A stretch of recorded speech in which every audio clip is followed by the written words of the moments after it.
just going to talk a little bit about mindfulness tonight. So if you don't know me, my name's Gayatri, and namaste everybody. Just before I begin, I'd like to pay my respects to my spiritual teachers in our village, disciplic succession in the Supreme.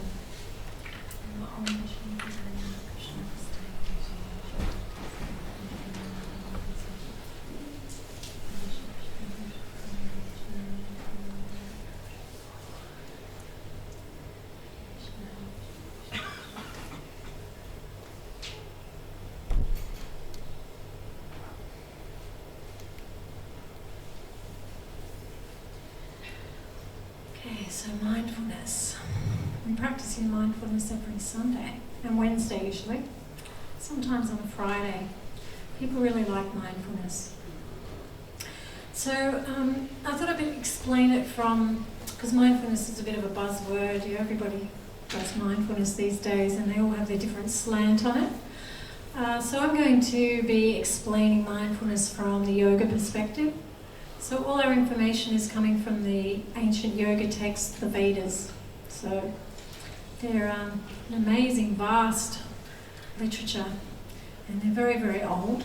They've been around since time immemorial.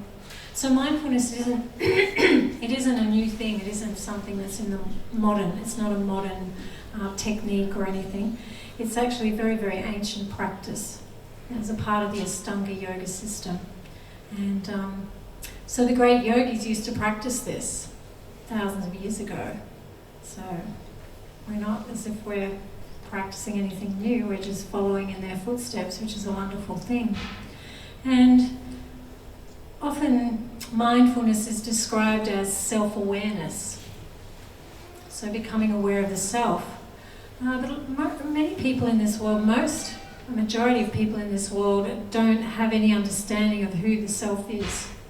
We had some friends go out into the streets of London and they did a survey, they filmed it, and it was fun, what the people said, it was quite interesting, but not a single person could tell this person who was interviewing them who they are. They actually had no idea. They were saying, oh yes, my name is such and such, and I'm a French guy, or I'm a Spanish girl, or I'm a Japanese girl, and they're all to do with the labels on these bodies. And she said, oh no, that's not what I mean. Strip away all those labels. Strip away the boyfriend, the male, the female, the gender, the occupation, the whatever. Strip it all away. And who are you? And nobody could actually answer. They had most of them said, oh gee, I hadn't even thought of that. So it's funny how we speak all the time about my body, my hand, my mind, it's my life, my everything, but actually who is the you? Who's the possessor of that body? That's the big question for most people. But you've already been here before and you've probably been to some classes, so most of you probably already have that little bit of wisdom on board that we are actually a spark of life, a spiritual being temporarily residing within this material body. And mindfulness is a really good way of coming to realize that. We can all understand with our mind, on a mind level, yes, I'm not the body, I'm a spiritual spark. But we actually need to realize it needs to go a bit deeper than just that mental understanding. So the more you practice this mantra meditation and the more you practice your mindfulness, the more you become realized, self-realized. That's what it's called, self-realized. And in this day and age, the recommended process for self-realization is this mantra meditation, because it's very simple and it's very powerful. It will purify the contamination covering you, the spiritual being, and allow you to start to shine through, just like a beautiful diamond. The diamond's buried in the ground and you can't see the beauty of the diamond because it's covered in dirt, but the inherent beauty is still there. It's like us, we're buried in these bodies in a way, these minds and these bodies. And so our true nature's not showing through. We've got this material contamination around us, just like all that dirt and mud that covers the diamond.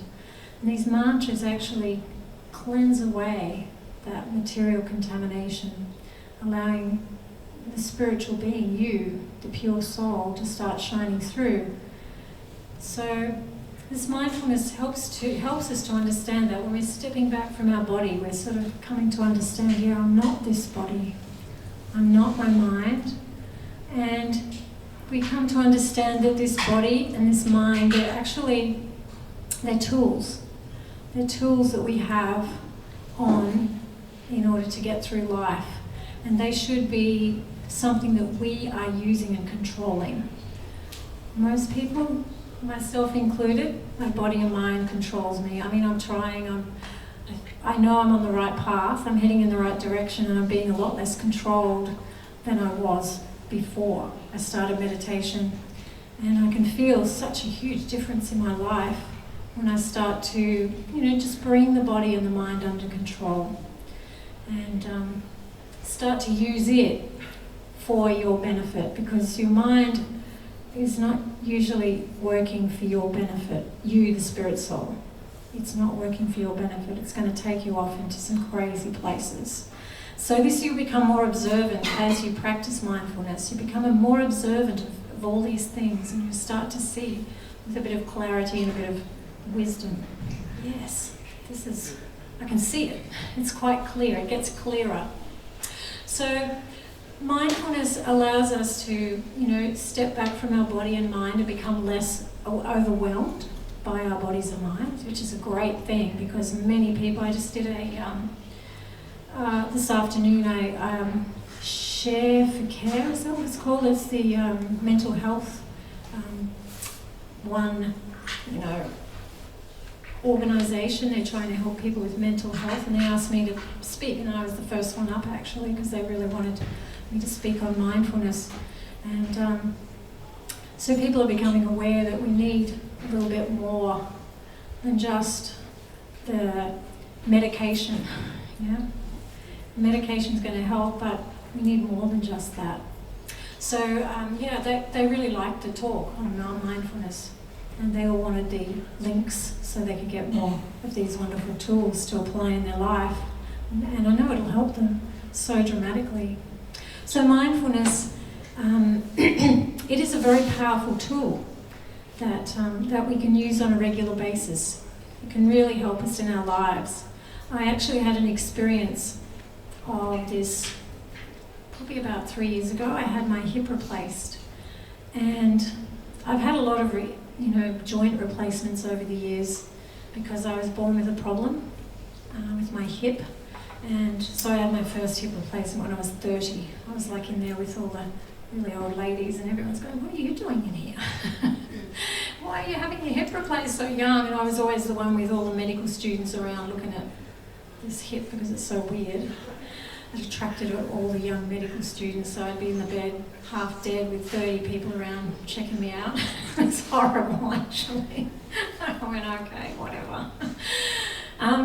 But the last time I had to get my hip replaced, I thought, I'm going to really practice this mindfulness. I always practice my meditation and my japa and everything, but I'm going to really step back now from my body and my mind. I'm going to see if this really does help. And so the first thing I did was I didn't become overwhelmed by thinking about it, because when you've got a problem and an obstacle, you start to just immerse yourself in the problem. Yeah, does everyone do that? We all do, don't we? And it gets bigger and bigger and bigger and bigger. And so I thought, I'm not going to do that this time. So I didn't give it the time of day. I just went on with my life, and I thought, yep, something is going to happen. I have no control over this. All I did, I had a little bit of control. The doctor said you can live in excruciating pain, or you can have your hip replaced. So I did have control. I could have lived in excruciating pain, but I opted for the latter, because I wanted to teach my yoga and everything and come back and teach meditation, and I was having a difficult time doing that. So I didn't give it the time of day. I just went on with my life. I practiced my meditation every day, and I immersed myself in that rather than my problem. So I got to the operating theatre. I got there on the day, and it was like, oh well, I'm having my hip replaced today. Normally I'd be like getting nervous and butterflies and I'd be thinking of all the things that can go wrong because the doctor gives you a list, you know. You can get infections, you can lose your hip, you can die, this and that, you know, he just rattles it off. It takes him like 10 minutes to rattle all these things off that can go wrong with you. And each of them is like a little stab in the heart going, oh my God. You come out thinking, I'm going to die. But it's not really like that. He just has to tell you that for legal reasons. But there's a very small percentage of something going wrong. But there is a chance that you can go wrong whenever you go under an anaesthetic. And so I went in and I thought, right, I'm having my hip replaced today. So I went in, I took my japa, I said, you're not getting these beads off me, and I'm taking them in. And they don't usually let you take anything in. They said, okay. They knew that I was serious about this. So they said, well, just once you go under, we'll take them off you and put them in a bag for you with your belongings. So they let me take it in. So I was, you know, doing my japa all the way in. And I came out of the operation, and anyone who's had a big operation, you feel really crappy at the end when you wake up, yeah? They haven't really given you any medication yet. It's just that everything's wearing off. And so I was like, oh, here we go again. And I went, no, that's right. You're practicing your mindfulness. You're not going to be a victim this time. Step back. So I did. I stepped back. I could see, yeah, I'm separate from my body. I'm separate from my mind. All this crap that's going on is just happening to my body and mind. It's not happening to me. I'm actually untouched by it. So I just practiced my meditation and just, you know, kept stepping. I kept having to do it because I get really overwhelmed by the body again, you know. I kept sort of, you know, I'd go, oh, here we go again, the pain, and no, step back. And honestly, it was the fastest recovery I ever made. I was out of hospital on the third day, and usually I was in 6-7 days, and I'm a lot older. You know? So it should get harder. And it was sort of the same sort of operation. I didn't feel that it was fantastically better than the last one, but it's my perspective and how I dealt with it. And I believe that we can make our problems into these massive things that are insurmountable, or we can not give them the time of day and let them stay small. It's a good idea to do that.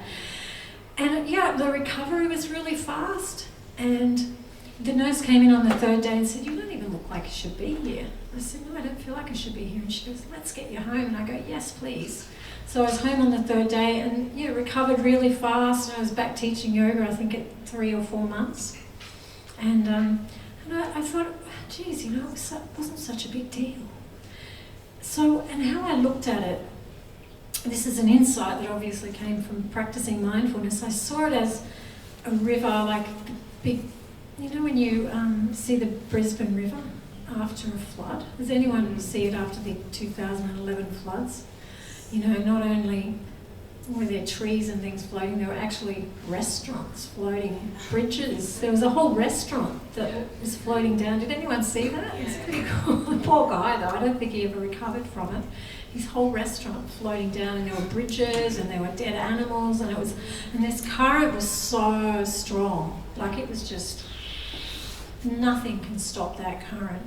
And most of the time in our lives, we don't have a lot of control over most of the things that are going to happen to us. Yeah, we have some control over some things, but not everything. So most of the time we just have to see it like this big river, and there's obstacles on that river, big and small. The big restaurants, the little logs, you know, there's little tiny things floating in the water, and you just see it coming towards you. It's like this huge current, and you know you can't stop this current. It's coming towards you. It's coming. It's coming, it's here, I'm going through it now, and it's gone. It's gone. And before you know it, it's like a little pinprick on the horizon. And it's like, what? Why did I make such a big deal out of that? It's already gone. You know, we make such a huge thing out of small things in our lives. We make them into big things. And it really proved it to me, because this wasn't just something I was taught, it was something I actually experienced. And I thought, you know, what about all the problems, those big insurmountable problems you had 10 years ago? Where are they all? You can't even remember what they were. You know, they go. And that's the temporariness of this world. Things don't last. So we get overwhelmed by anger. It's not going to last. Practice your meditation. It's perfect for helping you become overwhelmed by different problems in the mind. Anger's a big one, yeah? And, it's happened to me. I remember once I went to a friend of mine was supposed to set up the hall for this meditation class, and he didn't do it. And I got there, there were 20 people waiting out the front. Nothing was done. The hall was just empty and locked. So, I got really angry. And I didn't even want to stay. I wasn't doing the class or anything. I didn't want to stay for the kirtan. I was just too angry. and I thought, no, this is like my medicine. I really need this, obviously. So I stayed, and in 10 minutes it was gone. I just thought, oh, well, it's just something that happened. It's all fixed now. Like, we were 10 minutes late. People understood. They helped us get ready. And it wasn't a big deal. So it proved to me that meditation, it really is great anger management. It's great for any emotion that's overwhelming you. So what we've got to do when things are overwhelming us, our bodies, our minds, emotions, even desires that flood our mind constantly, material desires, is just to take a step back, hit the pause button, and, practice a mantra meditation, gather that equilibrium, and then we can come back with a clear mind and deal with our problems with a clear mind, rather than dealing with our problems while we're overwhelmed by these emotions. So this is a really huge topic. I'm just brushing over it really, but we're having a talk on mindfulness Monday week. So it's like an hour talk, and we practice a bit more mindfulness and everything as well.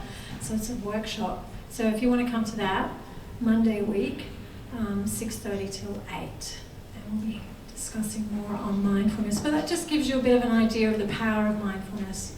So it becomes a part of your life where you start to be able to step back and observe rather than just getting caught up in it all. It's like, instead of diving into that river, because I said the mind was like a stream, it's actually more like a raging river. It's more like that, don't you think? It's more like that Brisbane River after the floods. It's more like that than a trickling stream most of the time. So, we don't dive in. It's a real dangerous place. We don't dive in. Just stay on the bank and observe. And you'll find that you'll gain a lot of clarity and a lot of insight by doing that. And it's a really wonderful thing. It's helped me so much in my life, so I'm hoping that just having that little bit of wisdom can help you as well.